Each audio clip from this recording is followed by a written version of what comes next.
My name is Brian Jeffrey, and this is the story of my walk down memory lane as I went back to the place where I first started my working career in 1960.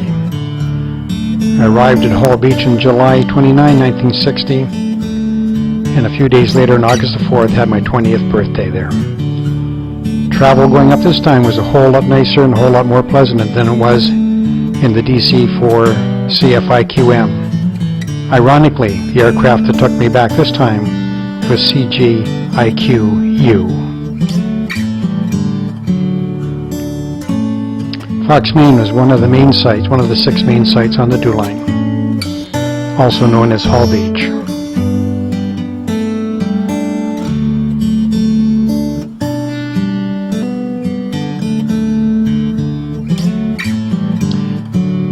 This video consists of a number of stills that I took as well as a couple of videos that will allow you to get a better idea of the station at the time I was there. Here's a picture of an old snowmobile. This is the original Bombardier snowmobile, Skidoo.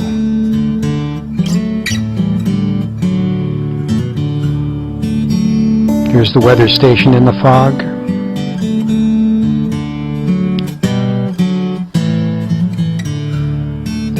And here's a picture of the B train that houses the sleeping quarters for the workers on the site. These are tropo antennas facing east and west, communicating with Cam 5 and Fox 1.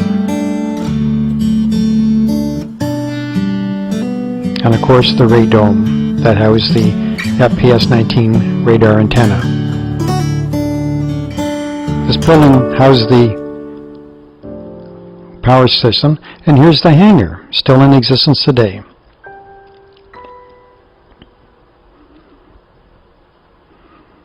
The radar system has now been replaced, but the antenna system is still there. This is the weather station and troposcatter antennas. I'll talk more about those later.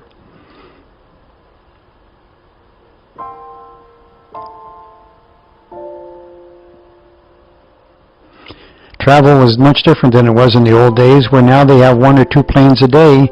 When I was up there, we got 1 plane a week, if the weather was good.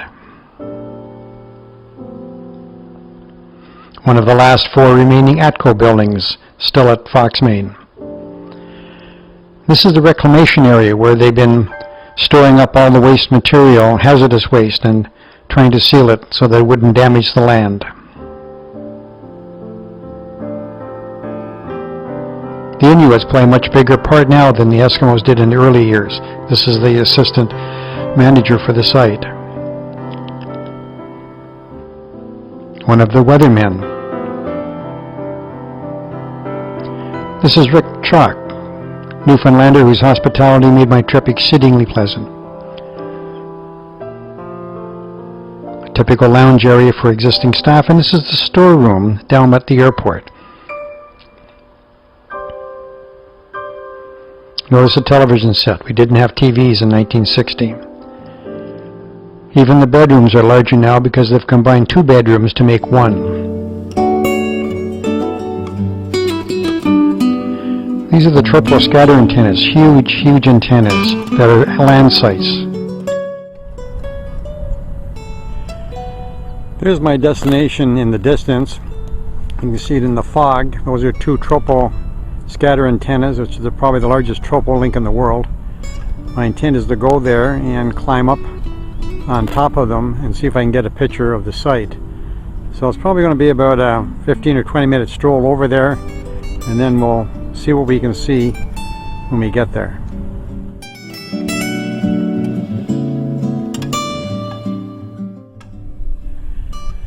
I'm about halfway between the antennas, which you can see ahead of me. Pretty impressive looking fellows, probably about 100 feet tall or so. And if I scan a little bit around the horizon, you'll see the fog is still here, unlike yesterday when it was a beautiful, fairly clear day. But we're just about halfway between the those antennas and the main site here that you can see I've left behind. So we're going to carry on with the tour and see what those big suckers look like.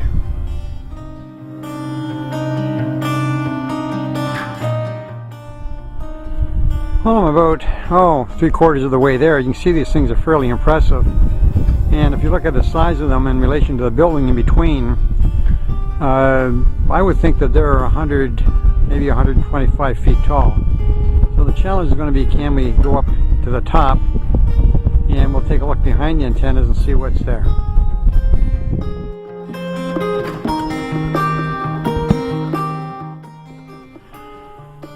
Here I am at the first of the two tropo antennas. As you can see, I'm at the base. This is a huge monster. Man, it's a big sucker. And I'll take you around the back in a minute, but I want to show you Fox, Maine from here, which is over there. I don't know if you can see this, but it's basically buried in the fog. So climbing to the top of this antenna to get a picture of the site today is going to be a non-starter.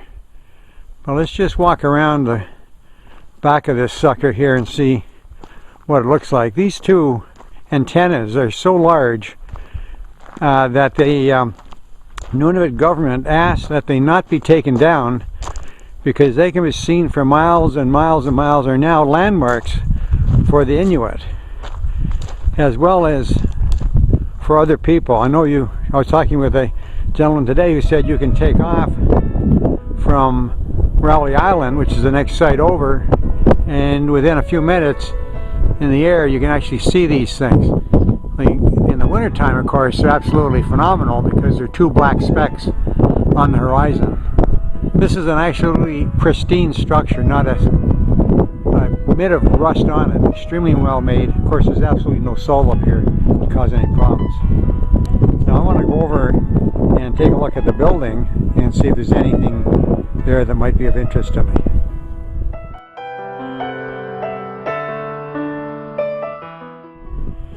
You can see the huge infrastructure on these antennas. This is the one on the right, and then here's the tropo scatter building that had the transmitters in it, I believe, or at least some equipment, but can't get into it now. And there is the second antenna. I had hoped to climb to the very top, and there is a ladder cage in there that would allow me to do that, but I wouldn't be able to see anything today, so there's not much use doing that. If the weather's good tomorrow, before I take off for home, I may come back down here and take the climb. This is the tunnel that connects train B to train A and vice versa. I'm going to stroll down here and try to keep the camera as steady as possible. The idea is, hopefully I don't meet anybody, I want to do a walkthrough of the A train showing the recreation module, and then the TV area, and finally the dining room. So that's the plan. It's about 8 o'clock in the evening. I'm going home tomorrow if all goes well. The weather has indeed cleared up, as you may be able to see. In fact, I'm going to pause at the window here and stoop down and take a look out. And indeed, there are the two large antennas that we visited earlier today in the distance. And as you can see, we have some incredibly clear weather, and you can see for miles, and there is basically nothing. So let's continue down the stairs.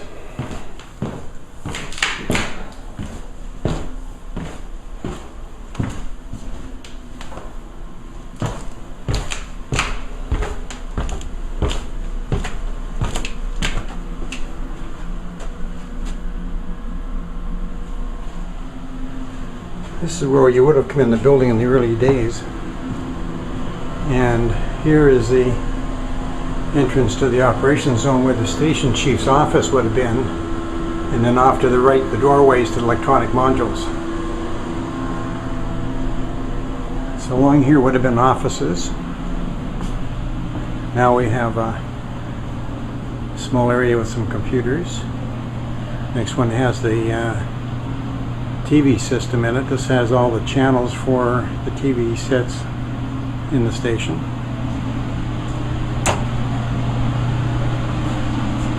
smoking room, and the canteen with its various menus. And then we're going into the recreation area.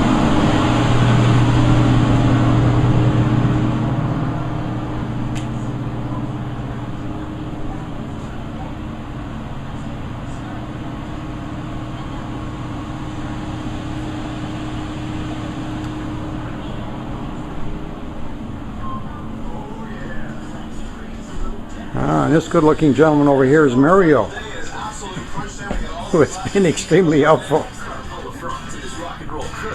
And of course, he's mindlessly watching television.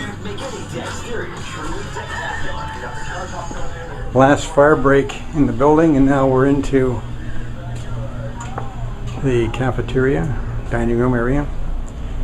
Now normally where you see this wall here, that would have been a wall, but they've added on this extension, which is quite large, and as you can see, it is a fairly substantial sized dining room.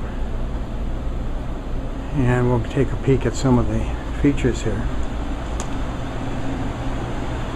This is the food preparation area, and you'll actually see 6 plates up on top of the counter here. Now those are for RCMP officers who will be showing up later on this evening to get their meals. But this is the food prep area. There's always treats on hand.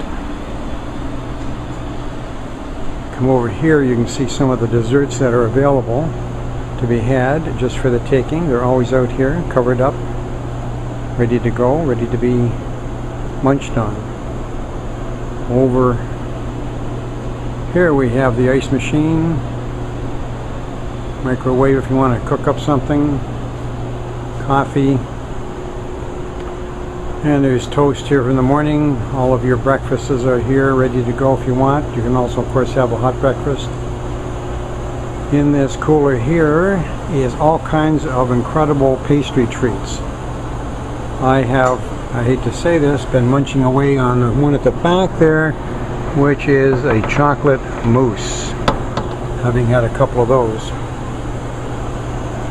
The next freezer over is full of various drinks that one can indulge in.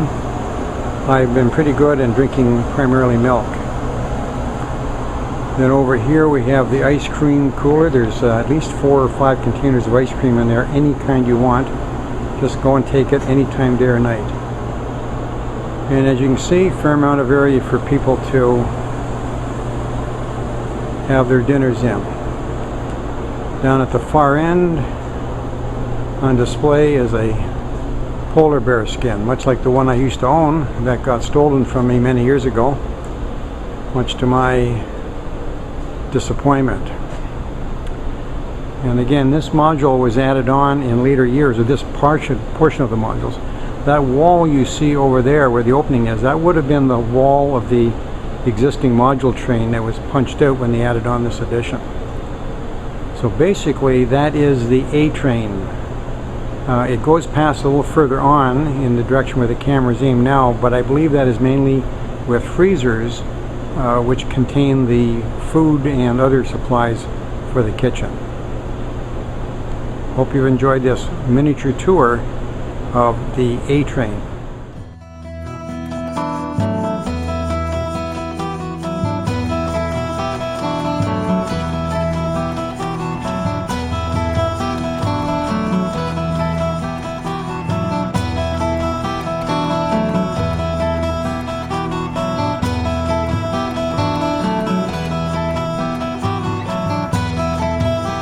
Back in the 1960s, of course, we didn't have television.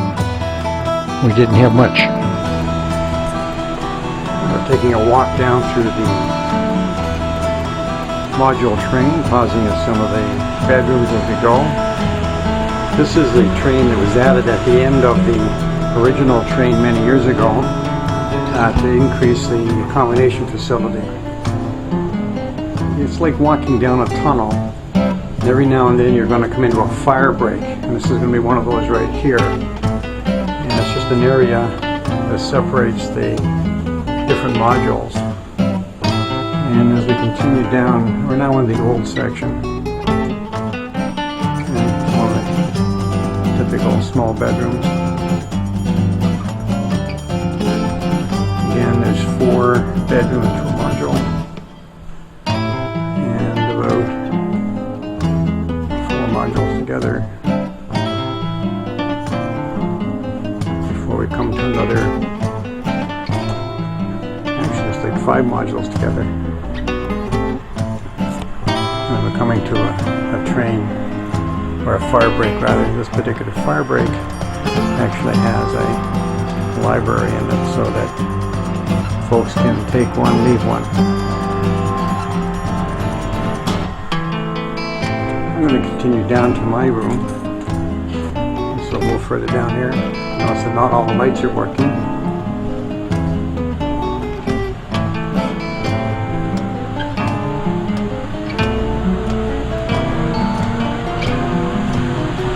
And this is one of them.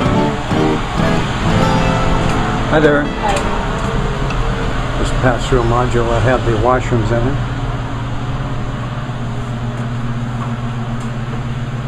This is the laundry area, and this is actually one of the old dark rooms, or the room that would have been a dark room in the early years of the DEWLine. Another fire break, and of course another library in the fire break. Good use of something that would otherwise have no value. Module with 4 bedrooms, another module with 4 bedrooms, and if you're not getting seasick by now, it means that you have a pretty strong stomach. And I'm coming up to my particular bedroom, which is right here.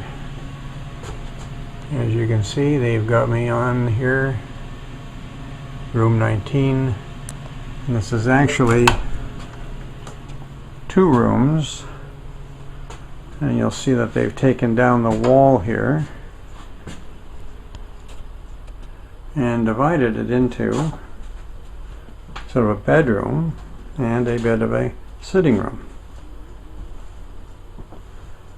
And here's my work desk, and you'll notice the quaint lighting fixtures up here, and in fact how decorative the ceiling area is in this particular part of it.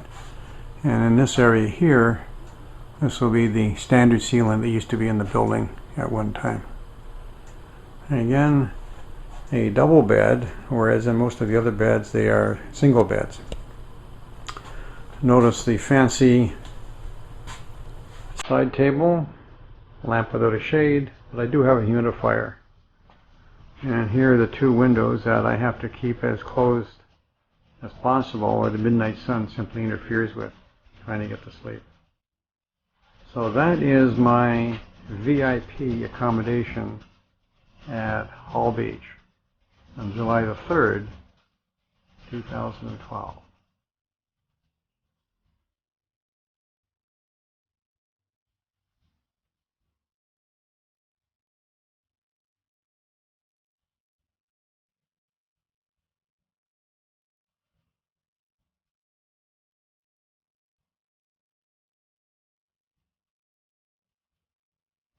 This is a photo of the abandoned weather station that is no longer used, but the building is still there. I'm in the very first module of the B train. I have no idea what this equipment is. This is not where the generators would have been, but there's some stuff here. I'm sure Lyle would figure out what it is. Looks like it's for the water system. In fact, it says water filtration station. You can see down the corridor. We're now looking way down to the far end of the B train module. This is where the mechanical systems would have been. I'm going to, as I walk down here, we'll see where we go.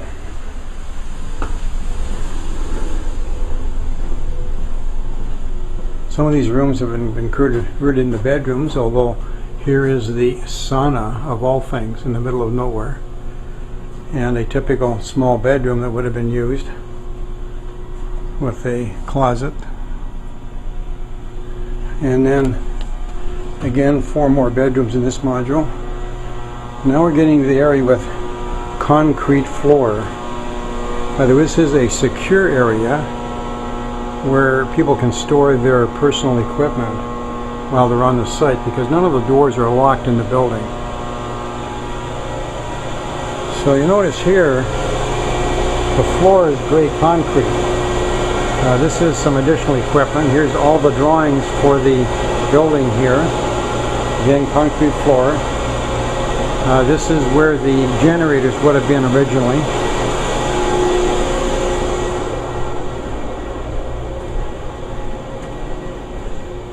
And here we have an exercise area.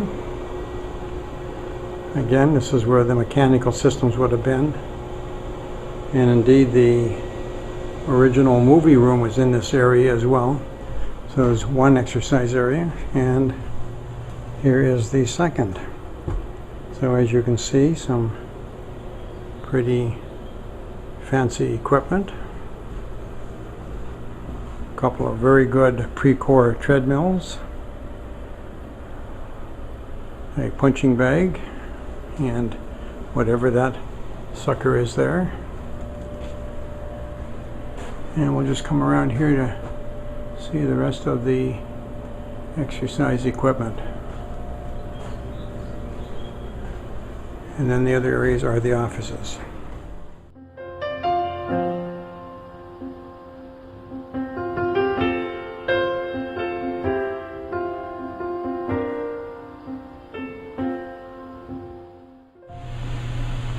At the sign-up desk is a $5 bill. As you can see, it says reserved for the last person leaving the Northern Warning site, Fox, Maine. So somewhere down the road, someone's going to collect this $5. Again, this is where we would have come. In fact, this is where I came in the building. This is the entranceway here, and then you turn and go down to the offices. And going back this direction, you can see way down the corridor. Now my room is just along here a little bit. We have the men's room here. In fact, let's take a look in. As you can see, it's quite small and tidy and very functional.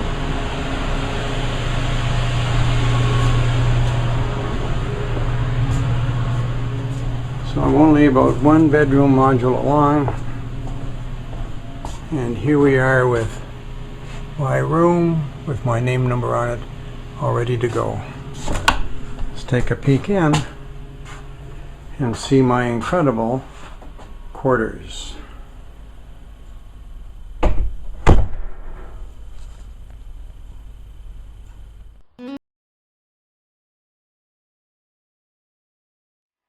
It was time to leave, and a trip that I was so glad to be able to take, and a chance to see the midnight sun for one last time.